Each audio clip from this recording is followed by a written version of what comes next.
Everybody, welcome back to the Investor Shed podcast. I'm Nick Beveridge here with my co-host, Jeremy Kitchen. It's me, the man, the myth, the not legend, Jeremy Kitchen. How are you, Nick? I'm doing much better than you. Thank you. Well, I'm glad to hear it. Thanks, everybody. We'll see you later. No. Yeah.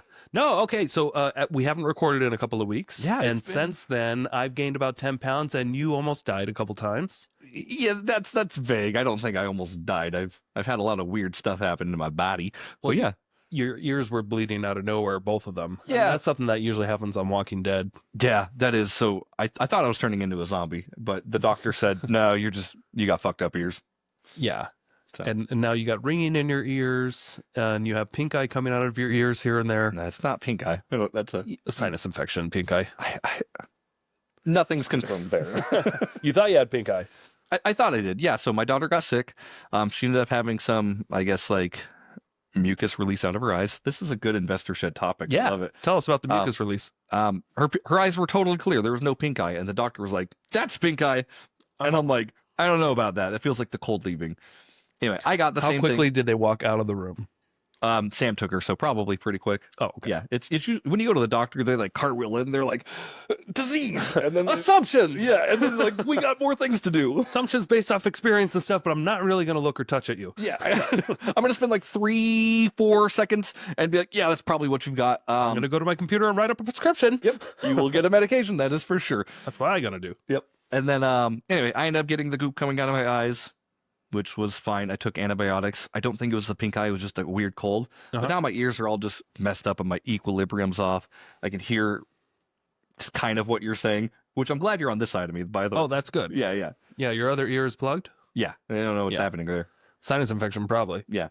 Probably the doctor does like the thing when he like, can you hear that? Uh-huh. Yeah, I can hear that. And he does it to me and I'm like, no. And he's like, your hearing sucks. And I'm like, thanks, buddy. And you've gained weight since you were last here. Yep, that's and true. Your blood pressure's up. Okay. Why is your heart rate up? Because I'm dying. Yeah, it's anyway, like we're almost 40. You gained a little bit of weight.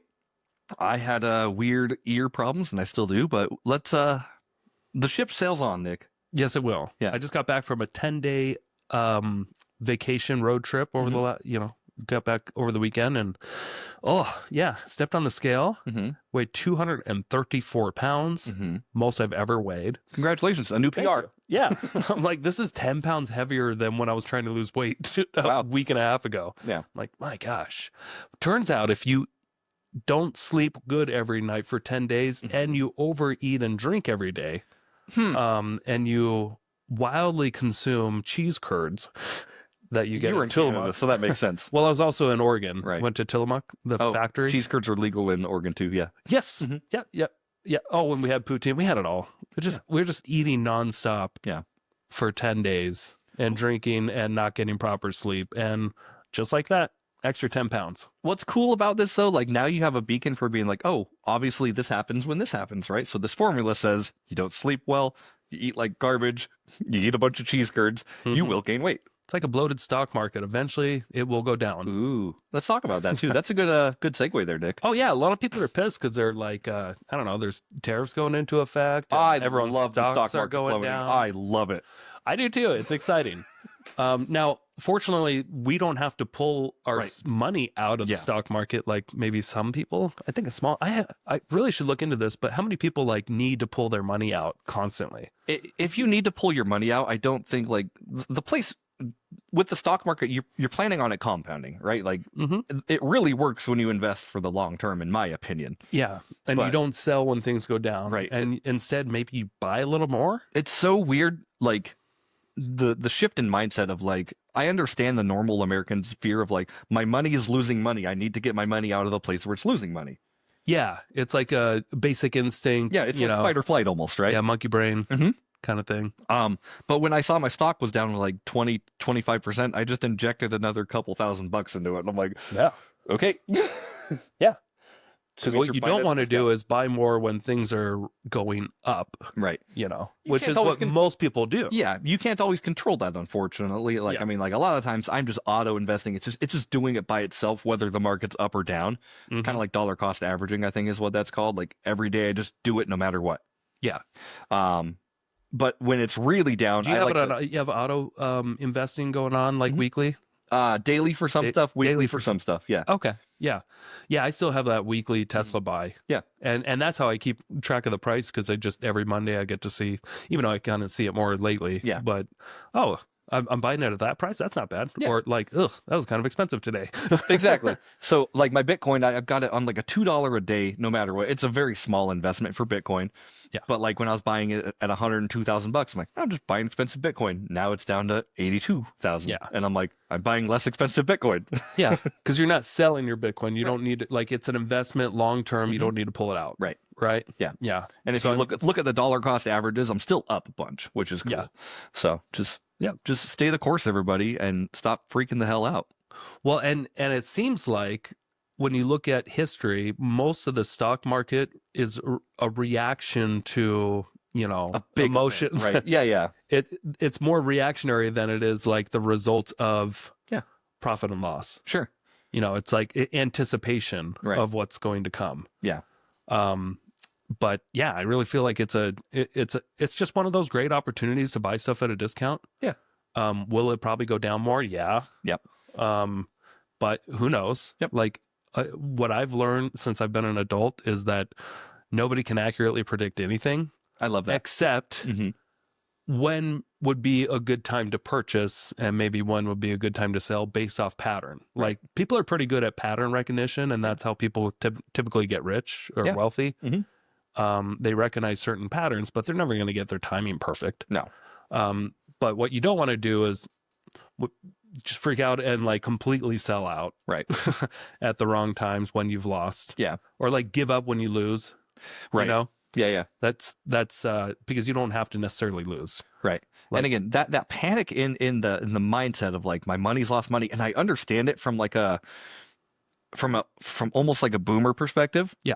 Right. So I overheard Sam and her mom talking that Sam's mom's 401k is down a lot. Yeah, and they're panicking because that's their retirement, right? And I understand that panic. Yeah, but but they're not pulling it all out right. But they're not pulling it all out right now either. So it's just like, stay the course. It's gonna be okay.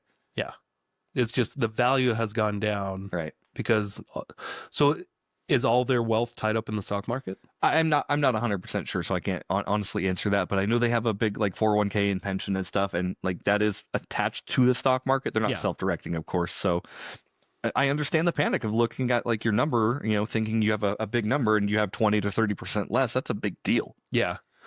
Well, one thing I guess we should remind people, I guess, and maybe not everybody realizes this because they were just brought up in this, but people used to not have their wealth tied to the stock market. Yeah. With retirements. But gradually we were kind of pushed this way. In society with 401ks and stuff, but you still just got to take a couple steps back and realize that you are in a casino with your stock market. Yes. Like, it is not guaranteed to go up over time. It has gone up over time, but there has been, look at any graph of the stock market and you'll notice it goes up and down, up and down, up and down, up and down. Gradually it's been going up. Right. But it goes up and down, up and down, and up and down with events, and like, it doesn't mean that's the end of the world. Right. It just means this is one of those times where the stock market's going down because it just went up. Yeah. And yeah, I think it's a wonderful time to maybe not panic when everybody else is panicking. Yeah.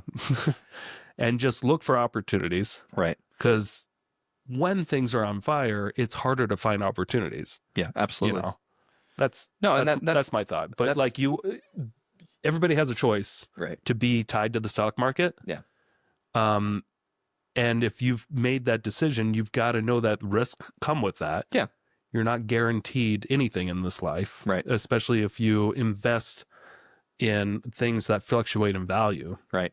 Which, I mean, like, real estate does that too, of course. Yeah. Like, there are values and it's there are not as fluctuations. rampant. It's not as rampant, for sure. My real estate portfolio hasn't dipped 10% overnight. Right. Like my stocks just did. Right. That doesn't happen. That's true.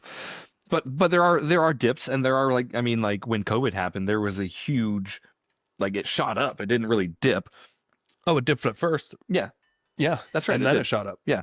Anyway. But if everybody sold off, which some people did, as soon as COVID because there was panic. There was a large stock crashes, and some people decided to pull out completely after they lost a bunch of money. Yep. And then just hold in there for another month Yep. or so. Staying the course is so important, whether it's, stock investing or real estate, honestly, just like hold steady if you can. Yeah. Because it will stabilize. Yeah. But I'd like to talk about, since this is an investing show, Ooh, let's talk about investing stuff. what's going on in the news. Okay. A lot of people are either strongly against what's going on Mm-hmm. or strongly for what's going on. It seems to be very little middle ground. The divide is like bigger than ever, and it always will, and it's going to continue to, like, the way I've been telling people. I'm like, it's a pendulum that's swinging, but it's gaining momentum every single time it swings, right? Yeah. So there's no middle common ground anymore. It's like you're right or get. Yeah. Yeah. And everybody is so convinced of their beliefs. Mm-hmm. But I'd like to step back, like, what led us to this point? Like, why are we trying to now tariff every country out there? Yeah. And bring in this extra revenue source? Why is it even important? And why are we doing it at the expense of us? Sure. Potentially, or that's what a lot of people are claiming. A lot of people are claiming as well. Is the exact opposite. No, this is going to benefit us long term. Mm-hmm. And it hasn't been fair for this country for many, many, many decades. Define not fair for this country. So a lot of other countries, most other countries, have tariffs against us when we try to sell stuff in their countries. Sure. And we have very low to zero tariffs on a lot of imports. Got it. So it's like when I was driving around in Europe for a week, I didn't see any Fords. I didn't see any Chevys. I didn't see any GMCs. I didn't see anything but like VWs and Mercedes and like the European cars. Sure. Not because it's illegal to sell. Right. Like you can sell vehicles there, but they have like 100% tariffs. Wow. Okay. 100%. That's wild. So it's very expensive to wear a Chevy badge there. So, and if we could break that down just a little bit. So say a truck costs $20,000 for simplicity here. Does it cost $40,000 over there? Is that how that tariff kind of works? 100%. Wow. Yeah. Okay. Yeah. So yeah, it is more expensive over there. And like even in Canada, like there's like they tariff the hell out of a lot of our consumer goods. And we've had tariffs on some things, but not. So yeah, we're upping the game on our end to try to make things more quote unquote fair. Sure. Because we have been getting ripped off, but the I think mostly what it's being used for is a tool to bring manufacturing back to the U.S. because over the last several decades, a lot of jobs in the U.S. have been shipped overseas. Sure. Yeah. And now we've just become a consumer nation. Yep. And it's not sustainable. Sure. And the numbers are proving that it's not sustainable. Right. Because we keep getting deeper and deeper into debt as we don't produce as much in this country. And it's not. I think the tariffs are going to make things more expensive. Sure.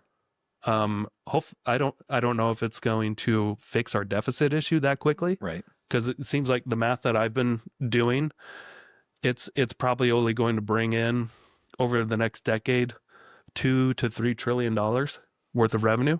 Doesn't really do much.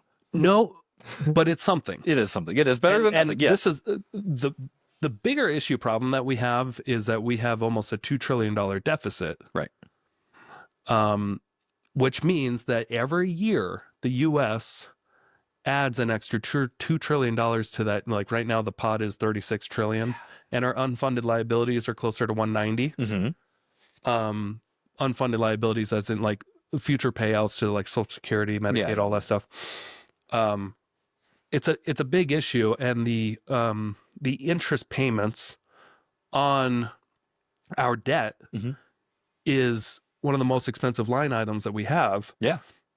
It surpassed the defense budget, which it's over $1 trillion now. It's like 1.1 trillion. Like your weight.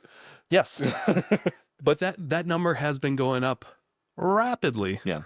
And due to the magic of compound interest, But working in a reverse manner. Our country is getting broker and broker every year at a fast pace. Sure. And fast as in like just a couple of decades from now, things are going to be wildly different in this country if we don't fix our books. Right. And there's only two ways to fix our books. And you think they have a bookkeeper? The government, just like one bookkeeper with a QuickBooks account? You know, it's funny you mentioned that because they're finding in a lot of the treasuries and a lot of accounting practices, they weren't even categorizing what the expenses were. Wow. Isn't that wild? It's pretty wild. Have you heard about that? No, I haven't. Okay, so DOJ made it mandatory that when government agencies make payments, they categorize what it's for. A quick commercial break here. Thank you so much for listening to this podcast. I really do appreciate it. If you want to give back, let me help you buy a house, or I can help you sell a house. It's the only way I make money when I'm not investing in real estate.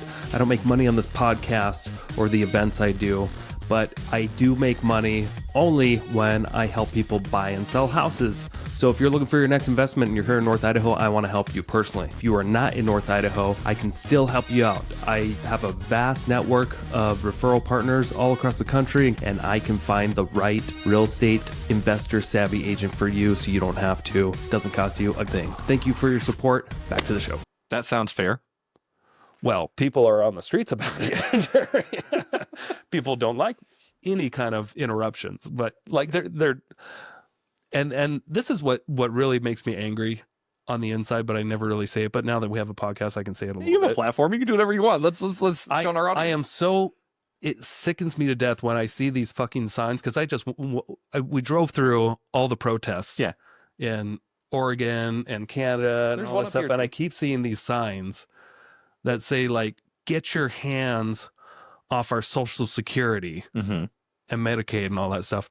They have never once, and I searched all through ChatGPT, which is a left-leaning machine. Yep. It's definitely pro-left, like you can tell but it's facts. In general, it's giving you facts. Yeah. I'm like, has the Trump administration or Elon ever mentioned cutting the benefits, like U.S. citizens deserving like entitlement benefits? Right. And it's a no. Yeah. They're trying to make Social Security more efficient. They're trying to by cutting the waste within the administration of sending you checks, right, and all that stuff, right. Which there's been a lot of. There's been a lot of inefficiencies throughout all these agencies, but like there's so much misinformation out there. It just drives me nuts. It's like, can we please get a hold of the books, right, and just make some common sense? Because I'm not all for like just cutting important jobs. Sure. Yeah. And like I think you need to be very delicate about that. But yes, it's 2025, and they still have practices that go back to the 50s of how they're doing administrative work. Right. You know. Yeah. Yeah. And it's very inefficient. There's a way to optimize that for sure. And I hear what you're saying about like the protests. Like I don't know enough about them to comment on like what they were, but I know you're talking about the kind of get your hands off movement. Yeah. So Sam's brother is heavily involved in politics. Sure. Even he's very left leaning, and that's A-okay. Yeah. But he's like, even I don't understand these protests. But he goes to them. No, he didn't go to them. He was like talking about other people protesting. He's like, I thought that was like one of his jobs too. Wasn't he like a political commentator or something like that? He's not a political commentator. He's helping reform the voting system. So he's like working on like this big thing on how we actually vote as a country. Yeah. But he saw these protests and he was just like, even I don't understand it because these people are protesting. They're not offering solutions. Yeah. They're just out there. That's the big thing. And that was another thing I was trying to figure out.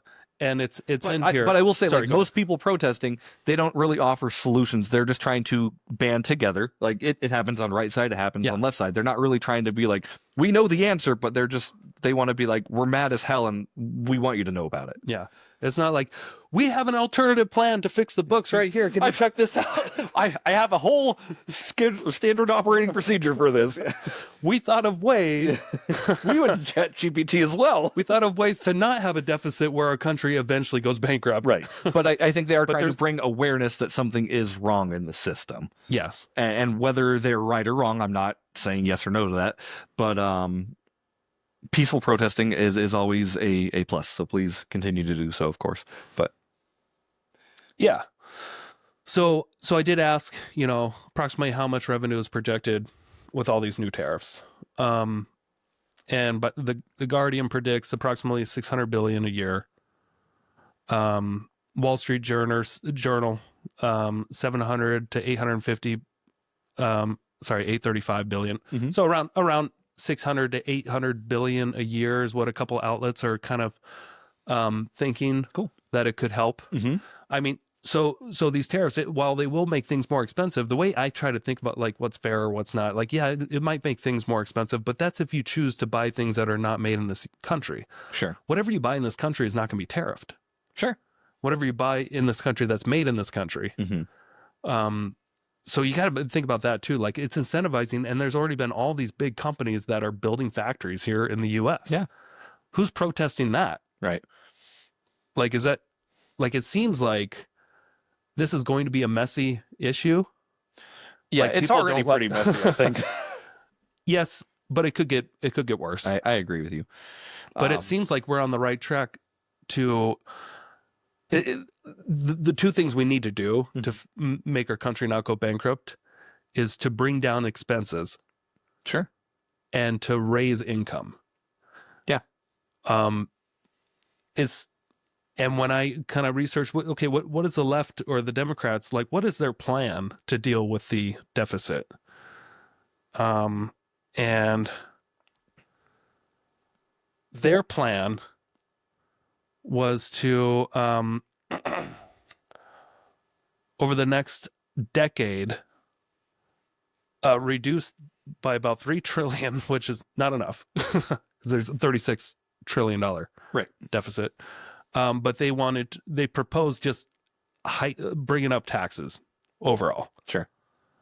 Which isn't like, that's not a bad way to fix it. That could be part of the solution. Yes, I think that's part of it. Yeah. Yeah. I think, like, again, like, the divide is so big on these sides. Like, we all want the same thing. We all want, like, America to thrive. And we want to not go into debt over our heads. But the idea of how we execute it is completely different on both sides, of course, right? Yes. Because, I mean, a lot of times, and this is not a knock to either side of the party. I'm pretty neutral on these things, but, like, right side is always typically like, don't touch my taxes. I hate paying more for things. Yeah, that's true. Which I've got America. We want it cheap. We want it, like, but you also they want to have your cake and eat it too. Totally agree. Yep. And then left is like, tax, but at what cost? Yeah. The left is like, hey, we're going to tell you how to spend the rich people's money. Right. And the rich people are like, hey, how about we make stuff, but don't touch my money? Yeah. That's a pretty fair assessment. Like, what is that? and I've got to agree. Fuck you, I made this money. Yeah. And now that, I've been in business for the last decade or so, and I've been in a position where I can make lots of money, but then also realize that I pay very little taxes compared to most people. I do pay taxes. I probably pay more than most middle-class families. Important information right there. You pay more than most. You very much pay more than most people. Yeah. But your percentage is less. My percentage is much less. Right. But you also, you're not doing anything illegal. You are playing well within the confines of the tax code. Yeah. It would be stupid for you to not take these tax write-offs. Right. Right. But why would you pay more when you don't have to? But what I've learned is, as I get richer and as I can acquire more real estate, I'm going to pay even less taxes. Mm-hmm. Probably zero. Yeah. Is that fair? I don't know if it is. Yeah, I don't know if it is or not. I don't know if it is. I mean, I think the whole point of the tax code is to incentivize growth of the economy. Mm-hmm. That's the whole point of it. Otherwise, it would be a very small book. Right. Here's what the rates are. Yeah. The reason why the book is so big, because it's like, here's all the things that you can do to save on this rate that we would like for you to help us grow the economy. Right. Because entrepreneurs in general other than, I mean, the federal government employs a lot of people too, but where do they get that money? They get it from the people that make stuff. Sure. Can I be taxed a little bit more? Probably. Should I be? Probably. Well, yeah, you're but I think a lot of, I think a lot of people don't pay taxes. Yeah, more than you would think, probably. I think the people that pay the most taxes are like middle-class doctors and stuff. Yeah. I mean, there's like a sweet spot there. Like if you're like living in poverty and you make below the threshold, of course, you're not going to be paying a lot of taxes.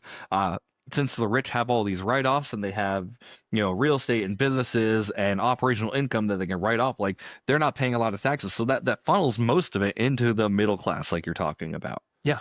Yeah. Yeah. So it's like, what's fair? It's like, who knows? I mean, it depends. What's fair for you won't be fair for somebody else. Right. So it's hard to say what's fair. I don't think there's any. I don't think fair exists. I think you just have to have acceptance. Right. There is no perfect system, because I think either way you swing it, like, yeah, the tax code is like very weird and complicated, but either way you swing it, somebody's going to get mad.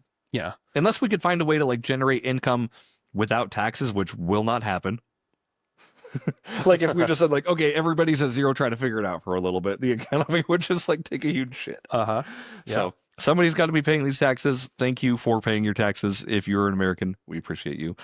No, you know what's funny is like I've actually the more I see, if Doge is actually effective and they can cut out all the bullshit, all the programs that like are really just being wasted, and if it actually ran like an efficient, clean business one day, I would feel much better about paying taxes. I would. Knowing exactly I would what feel more patriotic, because I've known like how corrupt things have been, and like how 80% of your dollars really don't go towards any like good causes in the United States in general. Like that's why I think so many people are resistant to paying taxes, because they know deep down it's not really, most of it's not going to a good cause, like the Red Cross, right, where 90% of the money goes towards the administration and then only 10% goes towards dying kids. Yeah, isn't that wild? Yeah. So like every time like you donate somewhere, like you have to actually ask like, okay, where's my money going? Like how do you spend this money?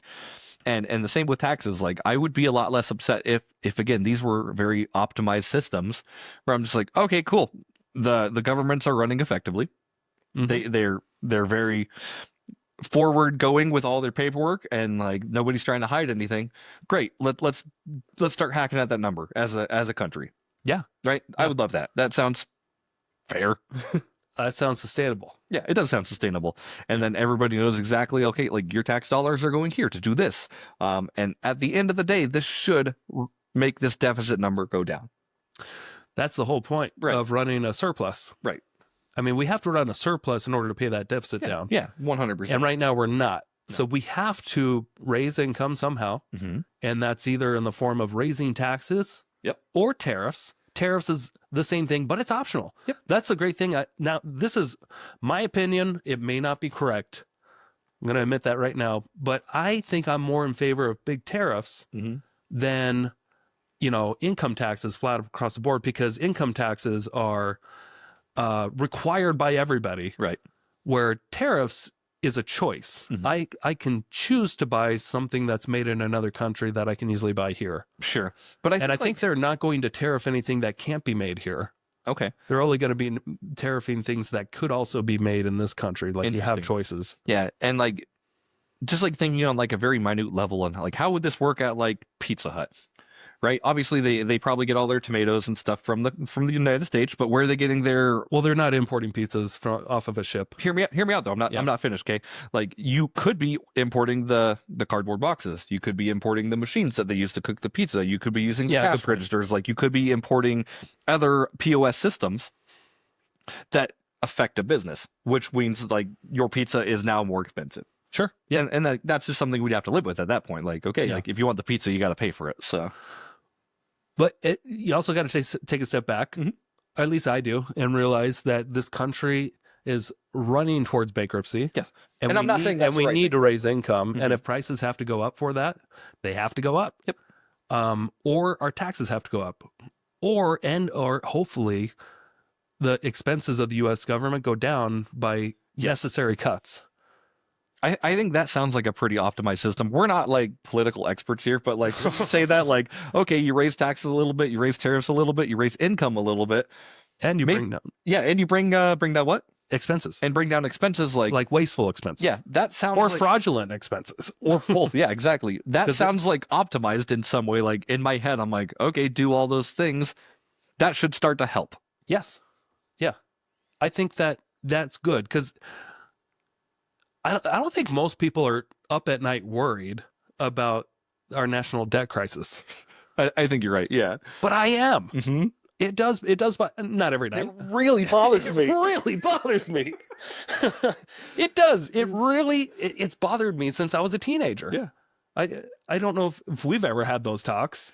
I've heard you talk enough at REIs and real estate meetups where you're like, this debt's a fucking problem, and like you've showed me the thing like 9 times now, so I can tell you're passionate about it. I've been very fearful of the U.S. spending for a very long time, just because I know it's not, or at least from what mathematicians say, it's like it's not sustainable. Right. And that's why I always lean towards, instead of getting a job, like I got to have a business or real estate someday because I'm going to have to be rich.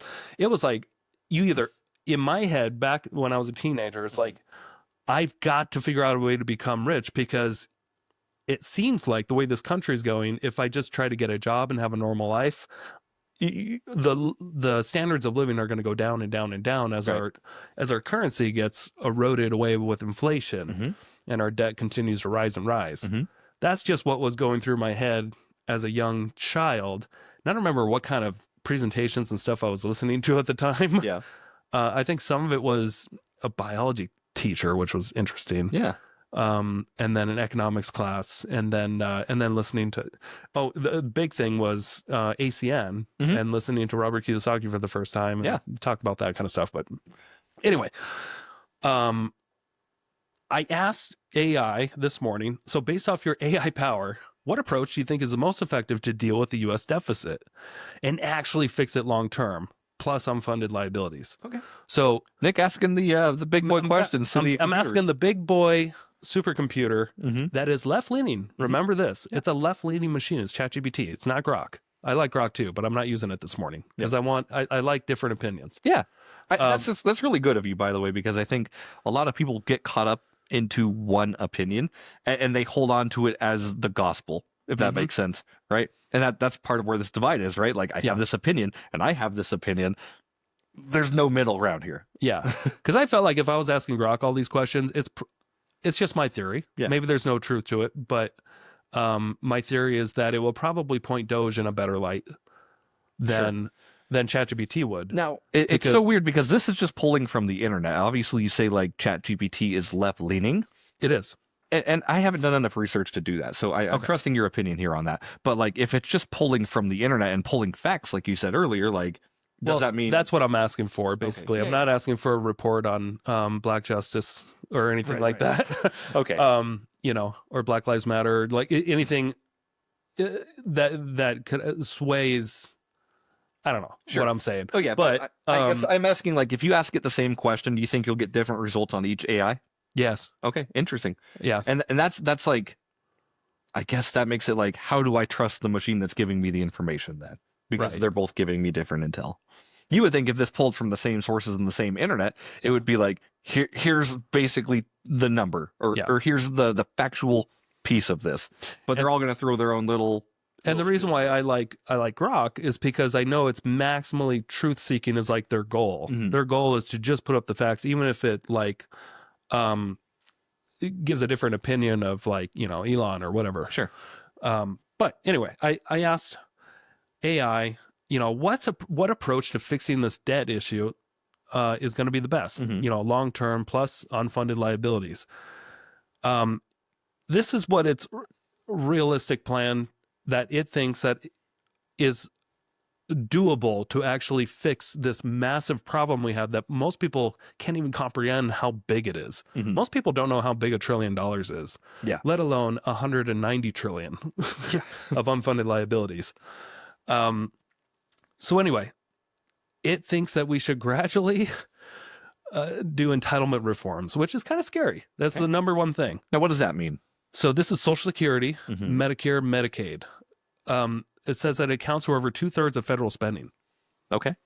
And you can't fix a deficit without addressing them, but you can preserve benefits for those in or near retirement while making smart changes. Mm-hmm. So it recommends raise the retirement age gradually to match life expectancy. So from 67 to 69 by 2020 or by 2040. So over the next, what is that, 15 years? Gradually raise the retirement age from 67 to 69. I think I agree with that.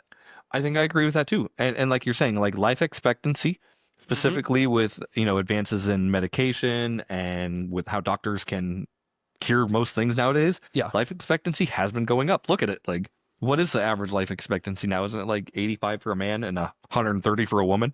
We can ask, but It's not that important. It's more than in the 60s. Right. But what I'm saying is like, if we were raise the retirement age 2 years with life expectancy going up, that sounds fair. Yeah. I know people hate working more and they want to retire, but like stay in the market an extra 2 years. I don't know what to tell you. Yeah. So it also recommends within this entitlement reform to means test benefits for wealthy retirees. So I'm guessing what that means. I don't know what that means exactly, but I'm guessing like, do you actually need this for wealthy people? And could we not make it available, even if wealthy people are entitled to benefits based off, if they had a job for 20 years and then they became wealthy? Do we need wealthy people on these benefits? I think I agree with that too. I think I agree. Like if I was paying in for the first 20, like I'm paying in. Yeah. It's very small in relative to my income, but I've been paying in and I know that I have right now, I think $1,400 a month so far. If I were to stop paying in now, that would be available to me at retirement age. There's a website you can go to check that out, I think. Yeah. But I think I agree with that. If I'm wealthy enough and don't need it, maybe they shouldn't give it to me. And I agree with you agreeing with it. And here's where that divide comes back into play, right? The rich are typically like, don't touch my money, don't touch my benefits. Like I've worked hard for these, I deserve these things, which I agree with at a point. But it's hard to know how people will react when you tell them they can't have a thing. Yeah. And that's typically what requires or makes people upset in the first place when you say you can't have this, but everyone else gets this. It's not the equality that everyone else needs, if that makes sense. It's going to piss a lot of people off. Yeah, it will. But is it needed? I don't know. Yeah. I mean, we got into this huge promise. Here's the issue. I don't know if it says here, but I remember seeing this when I was researching this. When they set up Social Security, oh, here it is. Social Security was designed at the time when we had 16 workers per retiree. Okay. Today, it's more like 2.8 and shrinking. Gotcha. That's a problem. Yep. So, they usually have one retiree per 16 workers, and now it's down to there's 2.8 workers. Sure. For every one retiree, and it's shrinking. Is this a baby boomer generation kind of cause and effect type of thing? I guess so. Okay, because I mean, obviously, baby boomers, when that happened, like there was an influx of people, and since there were an influx of people, they're all going to be retiring at roughly the same time. Yep. Right. So then you have all these retirees and nobody to fill the gap. Yep. Okay. Yep. Again, I don't have a solution for that. I'm just making light of what a thing actually is. Here's something that it recommends. I don't really agree with, but adjust cost of living formulas to grow slightly lower than inflation. I do like the acronym of COLA. Yeah, that's nice. Cost of living formula. Yeah. And then Medicare reform through value-based care models and negotiating drug prices more aggressively. Yeah, I agree with that. Just be more aggressive with the negotiations of the drug companies. Why don't you agree with adjusting the cost of living formulas? I think if inflation is 3 or 4%, I think you should up someone's income by 3 or 4%. Sure. To match inflation. That's just my belief. Okay. Because it's to grow slightly slower than inflation. I agree with the fact of like adjusting it, but I don't know at what rate it should be. Like it should be something that we should look at. Yeah, because like I know benefits typically rise with inflation. Mhm. I don't know by how much, if it's dollar for dollar Right. or what it is. I think that's why they artificially try to keep it low, Yeah. even though inflation is actually like 10 to 15% somewhere in there. Yeah, yeah. But they're always showing a smaller number. Like they want to show 2%. Right. Even though it's much higher, but they like take away things like food and energy costs and that kind of stuff. Well, they don't want to that create fluctuate. widespread panic either, right? If they were like, inflation's also- fucked this year, like we are at 17%. Well, they can't afford it. They can't afford it, but They like, can't afford to bring your average, which is really sad. Yeah. There's a lot of people that I know that are, the baby boomers that are now officially retired or tried to retire the last few years. And they're making such a small amount, they're making $1,400 or whatever it is a month. And that's not even enough to cover their rent if they don't own a house. Right. It's hard. So I think, with inflation, that should probably go up. Yeah, I agree. But inflation numbers have been kept artificially low forever, so that that number doesn't grow Right. with actual real expenses. Right. And that's the problem that hopefully somebody looks at. Yeah. Hopefully with the government or the Doge, I guess. Maybe that's something they take a look at. Who knows? I mean, that's more about slashing and cutting and being efficient and putting in systems. But like, if you're going to be like truly efficient, I think Yeah. you need to be honest with all the numbers you're putting out. Like, yeah, if inflation says it's at 2%, but really they're like, okay, if you can count food and all these other things, it's really up here. At least like putting that number out so we have a beacon of what to shoot for. If we need to raise rates 10%, we need to at least look at what that looks like. Right. Yeah. So here's also what AI recommends. So that was a gradual entitlement reform. Now, second thing it recommends is the burden of the tax base, broaden the tax base without crushing the middle class. So we don't need extreme tax hikes. We just need a broader, more efficient tax system. So simplify the tax code, eliminate most loopholes, especially the corporate deductions and offshore tricks and stuff. You know what? Maybe that's true. Maybe we just need to, if we want to fix things long term, and I'm so pro capitalist and I'm so pro, rich people. And, but I do think that maybe we get away with a little too much. Right. But again, like that number, once you start bringing up that number, the rich right is going to come down with like hell have a theory on our money. And which maybe they have a right to. Maybe they have a right to. I'm not telling you what they do or not, but it's but if it was simplified, if it reminds me of the J.G. Gentworth, like those people are like, it's my money and I want it now. Yeah. Like don't touch my stuff. But I think if you just had a reasonable tax rate for everybody, right, like 10% or something like that, or 15%, 45% or something reasonable. No, that's the thing. In other countries, though, like Denmark and all these European countries, it is like half your income or more. Yeah. I think that's a little excessive. Right. But the problem is, how are they doing though? Like, what's their economy look like? I don't know. Yeah, but the problem is in this country, most people don't pay taxes. Yeah. Most rich people and most poor people don't pay taxes, and it's almost exclusively the burden is on the middle class. Yeah. And I got to say, like, I would qualify as like middle class. Like, yeah, I get taxed pretty heavy, but you do. So be it. Like, I'm still trying to grind and get out of that, of course, but. Okay, and then introduce value add tax. So, like in Europe, 5 to 8% could raise $1 trillion a year. What's a value add tax? I don't know. VAT. Value add. Yeah, I'm not sure. Okay. Somebody out there listening, hopefully they know. Maybe you can write in the comments.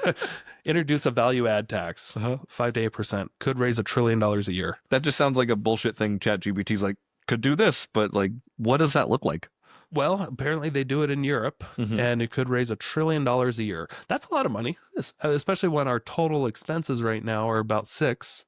Right. And again, it's not going to be one system that fixes everything here. It's going to be a combination of everything kind of working together and finding the perfect harmony in order to really restore balance. Okay. Raise the payroll tax cap. So it's currently at $168,000, including all income from Social Security funding. I didn't know there was a cap. Did you know that there was a cap? I had no idea there was a cap. And again, like Nick had a ChatGPT pulled up for this, of course. So we're just kind of reading on like what it would do to. This is what the supercomputer is recommending to fix our. But like it sounds like it's probably so much easier in theory than executing it. Yeah. You know what I mean? Like somebody could say that and like I have no idea what that system looks like. or how complicated it is to even get in there and fix anything. Yeah. Okay, smart spending cuts. Not across the board, but this is about targeted efficiency and not cutting veterans benefits or laying off teachers. Yeah, I think we can all agree with that. Yeah, that sounds pretty fair. So audit every federal department for waste and redundancy. Oh, wow. Isn't that kind of happening and people are freaking the fuck out about it? Mm-hmm. It's AI, the left-leaning machine says, do it. Yeah. Audit. And that's all that Doge is necessarily doing. I know they're laying some people off and stuff, but they're going after what they consider to be pretty much fraud and cutting that off immediately. Right. And it's hard because, like you said, like a lot of these federal programs, they haven't even been like tracking where their expenses go. Yeah. pretty wild stuff. Right. So like, you know, I'm not a government employee, and I do feel for those people who are obviously laid off and had a career in government and just suddenly had their jobs vaporized, basically. But like, maybe your job wasn't the efficiency the country needed. Mm-hmm. And it's probably not even just like the jobs. There's a lot of other. What was it? You were telling me like the Air Force, how much they pay for cups or something like that. Oh yeah. Wasn't it like? It was like $1,400 a cup or something like that. For a paper cup. Uh-huh. Yeah. Yeah. That's an easy cut. Someone go to Costco. Yeah. We need more paper cups. Yeah. You don't have to order from this defense contractor. Amazon, these cups. You can get it delivered directly to us. Yeah. Yeah. So they cut out those kind of expenses immediately. Right. And that's what I'm saying. Like, there's a lot of government programs where there's probably a lot of those inefficiencies happening that you don't even know about. Yeah. Yeah. And apparently it's happening across the board. Right. Okay, so eliminate, this is also what it recommends, eliminate outdated and duplicative programs that like things that we created back in the Cold War. Sure. I don't know what it means by that, but so basically it's talking about redundancies. So like outdated or duplicative programs, like things that are running two of the same thing, right? Yeah. So you have a program that runs this and another program that basically runs that as well. And there's a lot of overlap. Unnecessary regulation. Yeah. Okay. Yeah. I've heard of that. Yeah. It's like if you bought Apple Music and Spotify. Uh-huh. Right? They're both different providing programs, the same, but they both songs. provide the same exact thing. So like that's what that means by getting rid of redundancy and duplicative products. Okay. Reduce all government spendings have Apple Music and Spotify. This is funny. It says reduce defense contractor waste. And then in parentheses, it says massive opportunities here. Mm-hmm. Interesting. Yeah. Because almost $1 billion is going towards our defense budget. Yeah. And they haven't passed an audit in 7 years. And you see things like they buy paper cups for $1,400 a piece. Right. When they want to. Yeah. And you know that money's not going towards the cup. It's like it's padding the pockets of somebody that was corrupted. Right. Like that's nobody in their right mind is like, yeah, it's a good idea. Yeah. I'll sign off on that. That sounds good. But yeah, hopefully like inefficiencies and duplicative products and reducing waste. I think all of these sound smart from an outsider's perspective. Implement AI-powered fraud detection in Medicare, Medicaid, and tax enforcement. This is an estimated $100+ billion in annual savings. That's a lot of money. Mm-hmm. Interesting. Yeah. So fraud detection services. Did you know that with Social Security, the incoming calls that they get, 40% of the incoming calls are all fraudulent? I didn't know that. They're trying to get people to change the ACH information to a different, they basically just get the personal information of someone who's in retirement. Yep. Pretty easy to do. And they just call in and they give them those, this is my social, this is my birthday, all this stuff. Got a new bank account. Yeah. Here's my bank account where I'd like the money sent. 40% of all the incoming calls were that.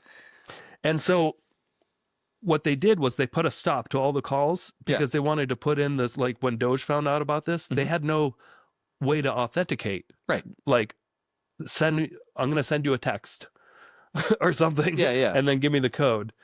So they put something like that in place to try to authentication or whatever. And I remember MSNBC freaked out about it, that they shut off calls the call system, but they got it back on, and it was thanks to our protesting or something like that, and it had nothing to do with their protest. I'm going to go back to the same thing I've said a few times. It's this divide. It's the media, right? Saying like they take like a little chip of information. They're like, oh, we can create havoc with this. And both sides do it. I'm not saying either side doesn't. I've seen it on both. Trust me. They take a little piece of information. Yeah, you're right. The leftists are being dicks and they're protesting. Well, they're actually peaceful protesting. They're not doing anything wrong. They just don't have a solution. Most of them. Yeah, most of them. There's some crazies in there. There's crazies just like there's crazies on the right side. Yeah. There's pendulum swings both ways, my friend. Yeah, that's very interesting. You said that. I didn't know anything about the MSNBC being like, oh, thanks to our protesters. Yeah, it was wild. It was just like, oh, I heard about we this, had it but like care it of. was that was not what actually happened, Rachel Maddow. Right. And again, the media typically wants to create a divide, of course, because they want you to feel so concerned with what they're trying to sell you. Both sides. So take that while you will. Fourth thing that AI recommends to fix our deficit issue is to grow the economy intelligently. Terrible idea. Terrible idea. A growing economy raises revenue without raising rates.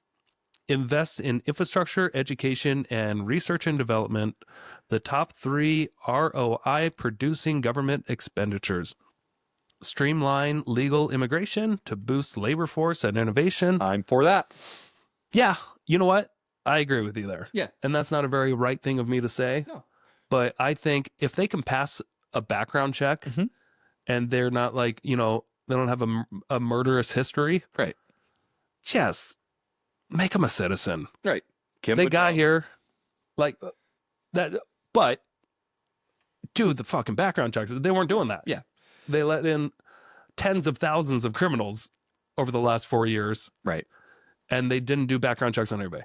It's just like, go to this app and it'll be fine. Come on in. Right. And I don't know, and it caused a lot of chaos. Immigration is always going to be such a delicate subject for a lot of people. But I'm for with streamlining legal immigration. Like that sounds good. But streamline. A little bit of homework, man. I don't know. I don't think they have to recite the Constitution, right, in order to become a citizen. Put their hand on a Bible and like swear. Maybe agree. I mean, maybe it's a good idea. Maybe I'm being too liberal here. Maybe it's a good idea to have them know something about the country. But like, make it more streamlined. I don't know. Like, again, as an outsider, I'm not a political expert or anything, but like maybe like have like people trying to immigrate here, like take a course on like what happens in the country and like here's how to get a job, here's what it looks like, here's what your tax rates are being, and like kind of educating people on like this is how you help us grow. We can help you, but you need to help us too. Yeah. And maybe there's like a 6-week course where they keep them at like a concentration camp. I was not going to say that. I was like a nice place. Like some camps are nice, like the Hilton or something. like a conference room where everybody's like, yeah, we're going to be learning together. Right. Not like a concentration camp. As I was saying it, I'm like, this sounds like it could be a bad idea. Just round them all up, and put them in a. Just put them in a. Pick them up on by train. Drop them off at these certain locations. Yeah. We'll educate. Literally, as I was saying, I'm like, I bet Nick's going to call out that. Thanks for doing that. They bring out RFK. He's like, you guys need to take out the yellow. Yellow food dye. Take out the yellow food dye. Is that how he sounds? A little bit. I haven't actually heard him. Sounds like an old Tony Robbins. Yeah, he's got his voice. Yeah. He's actually in really good health. Oh, yeah. His voice is fucked up. No, yeah. I've seen him do pull-ups. Like, I'm for him being head of... Are you? Yeah. So am I. Yeah. I think it's great. I think like he's head of the health organization or whatever. What department is he leading? You're embarrassing me now. But yes, the health has to do gosh. Oh man, what is that department? The Department of Health or something. Sure, for your health. Guys, I know real estate. This is a real estate podcast. What are we even doing here? No, like I'm very for somebody like trying to get rid of poisonous foods. Yes. I think that's a good thing. And who's like actually in really good physical health. And everybody's like, the guy's going to take away all the vaccines. No, he's not. He's not going to take away. He never said he's going to take away all the vaccines. Just like all the right He's people. skeptical about some vaccines. Just like all the right people are like, Obama's going to take our guns. He's like, tell me where he said that. He never took away our guns, guys. Weird. Maybe he wanted to. But Yeah. he didn't do it. In his head, he's like, "Oh, I want to take this gun so bad." Yeah, but then how else am I going to kill my chef? Well, the right won't let me. I don't know anything about that. Is that what happened? No, he didn't need the gun. He just drowned him. He did. Obama personally drowned his chef. Yes, he didn't have anyone else do it for him. The guy's strong. He plays basketball. Yeah. You can hold a head underwater. Yeah.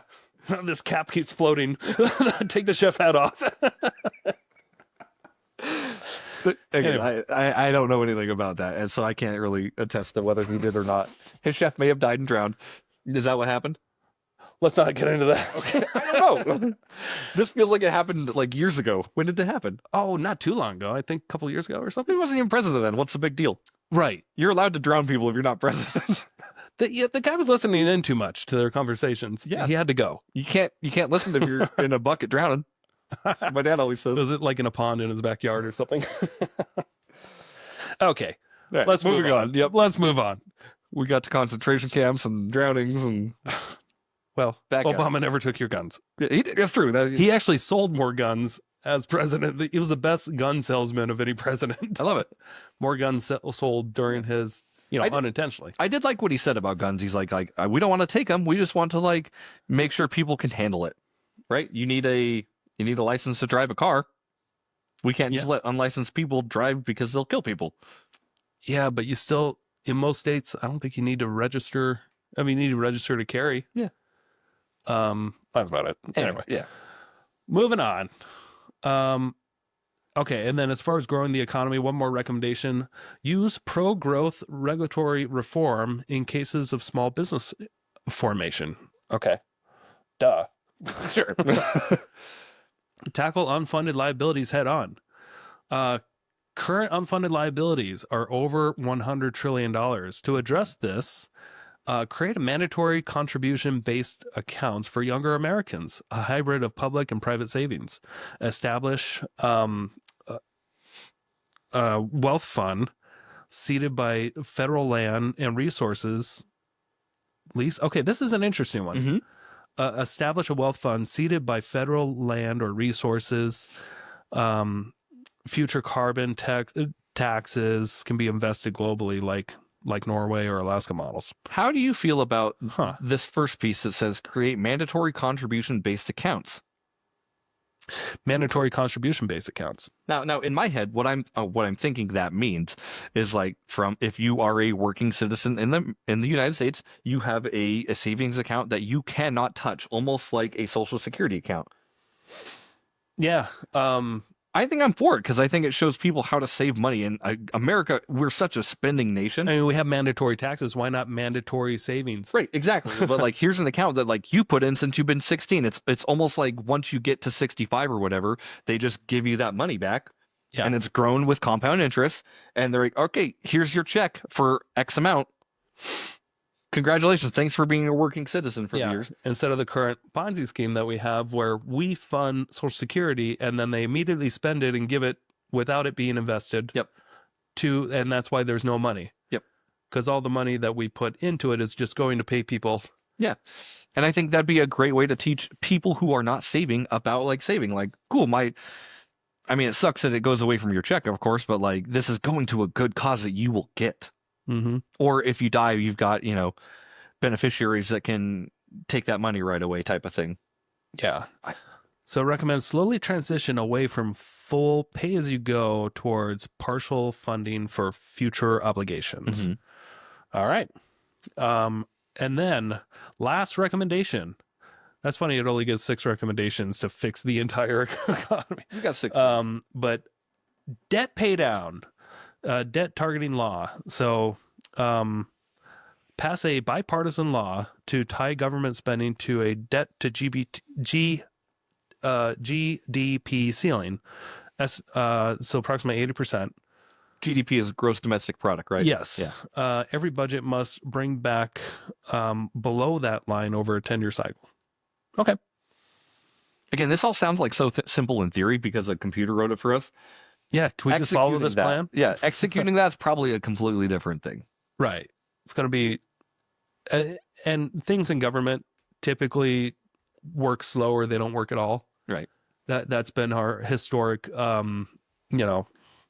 way that we've kind of grown up on government, I believe, is like, hey, if you want anything done slowly, just have the government do it inefficiently. But I feel optimistic about how things have been going the last couple of months, even though there's so much panic.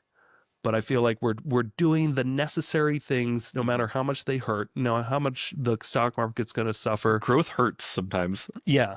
I feel like it's just so necessary to be able to do these things, and they may not be like ChatGPT did not recommend tariffs, right?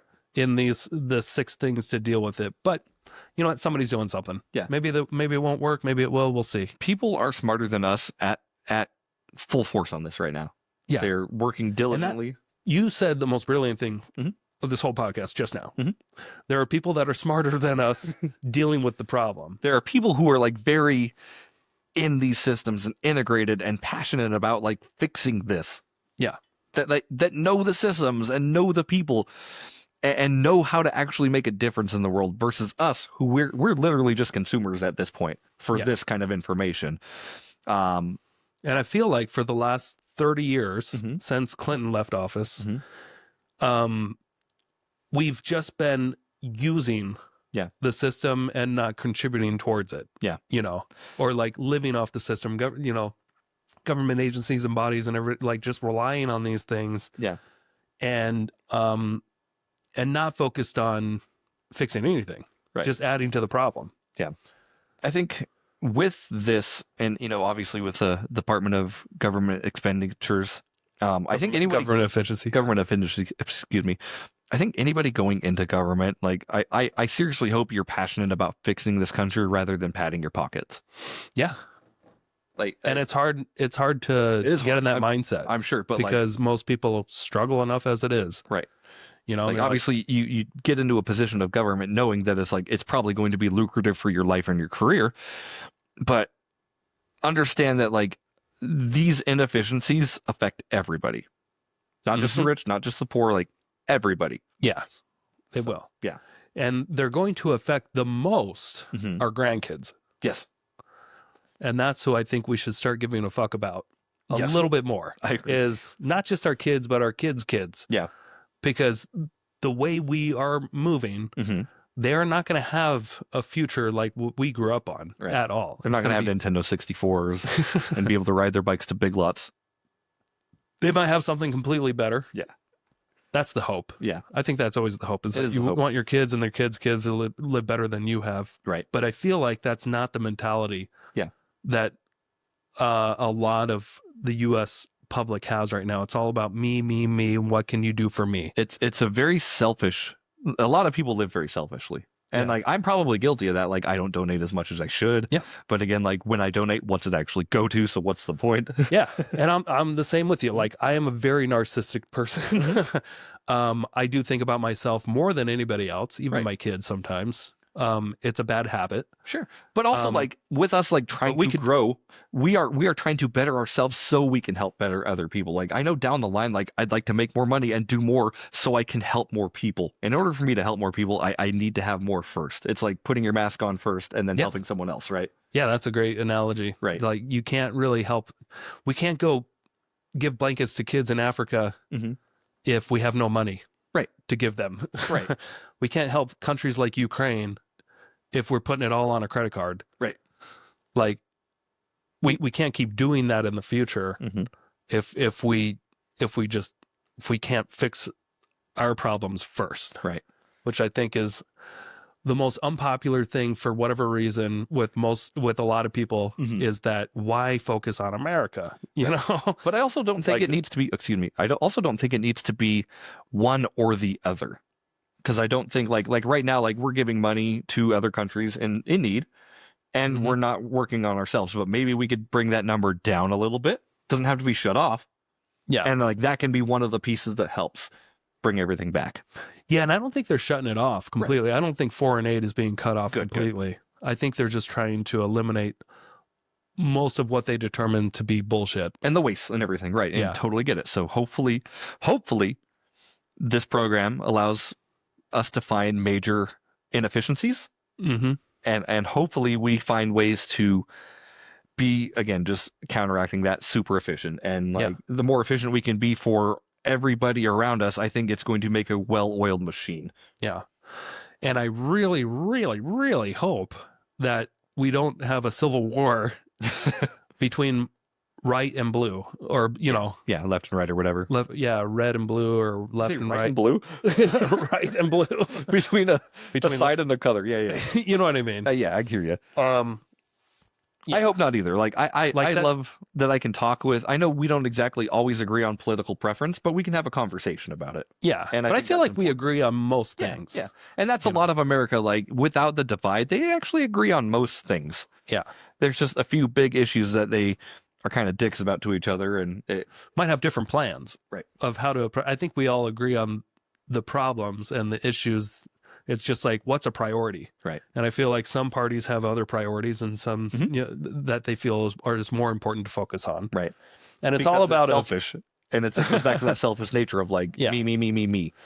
Yeah, and all politics is just, you know, resources being shifted one way or another. Right. That's all it is. Yeah. I think there's a real problem that we are all facing, is where all the resources are going to be gone if we don't fix the biggest problem of fixing our budget. Sure. I love it.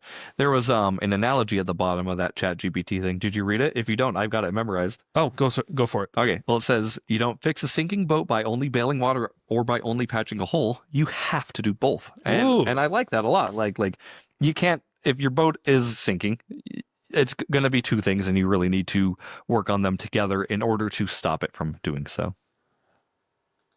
I didn't know you were such a Trump and Elon supporter until this episode, but thank you. No, just kidding. I'm joking. That has nothing to do with it. Okay. No. I'm joking. I'm joking. I don't even need to put in. in political opinion here. It doesn't even matter. It doesn't even matter. No, it doesn't matter. I like what Elon's doing. How about that? Yeah. Me too. Yeah. I like it too. And as a left-leaning person, I like what Elon's doing. That's refreshing to hear. Because it seems like there's a lot of people that don't like it, but I feel like they just don't understand. Nobody's giving it's what's happening. I feel meddling in my business. Get out. Yeah. And again, people that are freaking out are probably the people that have something to hide, and that's history's shown that. Like, if you're guilty, you're gonna throw your hands and flail and like try to divert attention. Yeah, it happens a lot, and the fraudsters scream the most. Yep. Is what Elon said multiple times. He's like, I ran PayPal. The people that like screamed the loudest were always fraudsters. Whenever it came to auditing or anything like that. Yep. And now all these government agencies are being audited, and there's people just screaming in Congress how painful it is. If you've got nothing to hide, you should have nothing to worry about. But it seems like with the NGOs, there's a lot of people that might get in trouble. What are NGOs? The non-government organizations. Oh, okay. Yeah. Have you not heard of this? No. Okay. Little bonus. You guys can leave now. Or don't. But so the biggest scam that Elon has found that could take some time to do anything about is that there's a massive amount of the reason why people are so wealthy in Congress. You know, they get $170,000 salary or whatever, but like most of them, by the time they've been in it for 10 years or 20 years, they're multimillionaires. Sure. They set up nonprofits, and then they have government give those nonprofit grants, and then the government has no ability to audit those books. Got it. And all of a sudden they become wealthy. That is a major loophole that needs to be looked at. It's called an NGO, but he goes into much more depth about how it all works. Gotcha. But he's exposing one of the biggest scams in history, probably ever. Yeah. Where billions and billions of dollars are being stolen. Billions and billions of dollars are being stolen every year. This is not on just one organization. This is a lot of organizations. So yeah, by people of Congress, senators, all these people, by creating these NGOs, being a part of them. Politicians can be corrupt. Yeah. But this is how they found out why are all these people so damn wealthy? It's because they set up these entities, and then they have the government give them money. Got it. And then there's no accountability after that. They don't see where the money goes. Yeah, because you can't. It's a disregarded entity or whatever. Anyway, that's all I'm going to say on that, because I don't know enough about it or remember enough about it. But that's the basis of it. And again, hopefully with that, like, can Doge do anything with getting into these NGOs because they're non-government employees? Okay. I mean, I think that they're just exposing it. Sure. I mean, Doge really can't do much. Right. They're just working as an advisor to the president of like, hey, here's what we found. What do you want to do? Yeah. And then it's the president that's like, cut it. Yeah. Or whatever. It's not Elon that's going in and firing people like they're claiming. Yeah. I brought you the report. You do the information as you wish. He's doing the audit appointed by the elected official. Mm-hmm. And then he's got a lot of actually, they keep claiming it's just a bunch of 19-year-olds running it. But there's actually a lot of like very like high-end people that have run companies before that are looking into the books and helping with this. There's like over 100 people that work for Doge. Yeah. And it is a government agency. Right. And then they're working as a consultant to the president, say, what do you want to do here? This is what we found. Say, as somebody who, like, again, agrees with Elon and is more or less left-leaning, I don't think lighting people's Teslas on fire is the solution. Well, that's always fun, though. Is it? I mean, it's exciting. Let's just put it that way. It just doesn't help anything. You know it. I know. Yeah. I want to keep my Tesla sometimes when I see it. Yeah. It makes me want to buy a Tesla. Oh, really? Yeah. Oh, that's funny. Yeah. Like, they're actually really cheap right now. They've gone down in price. Because they're all catching on fire. Yeah. I don't know. They're offering like really low interest rates. Are they? Mm-hmm. You can do Tesla in-house financing? And yeah. Or you can lease them. You can lease like my car for like $300 a month. Cool. Like right now. It's kind of crazy. It's not bad. Anyway, we should probably get going. Yeah. All right. Well, thanks everyone. Stood and hung out with us for an hour and 10 minutes. We appreciate you and love you. At least I do. I'm not speaking for this guy over here. Yeah. Well, I apologize. I mean, obviously we don't come off that polished and clean and like we always know what we're talking about. We don't. We just want to address like what our opinions are. This is opinion based. We're probably wrong on a lot of stuff. Yeah. Try to get some help from ChatGPT. Yeah. It's all entertainment based, of course. So we're not politicians. We're not, we're not a supercomputer. We're just asking the supercomputer for guidance and what help it us is understand to create some cool content for you that could change your mind or open your eyes up to things. I'm not trying to sway the public in any means. I'm pretty medium on a lot of stuff, and you know that too. So focus on yourselves, get better every single day, and we love you, and we'll see you next week at the Investor Shed Podcast. Everybody, please pray for Jeremy. Pray that his years get better. Love you, everyone. Bye. Thoughts and prayers. Thank you so much for checking out the Investor Shed Podcast. If you enjoyed your time, make sure to leave a 5-star rating and review on Apple Podcasts and Spotify. Follow along on YouTube, TikTok, and Instagram at The Investor Shed for shorts and promos about each episode. Do you want to be a guest or know someone who has great real estate investing advice and stories? Reach out to us at theinvestorshed@gmail.com.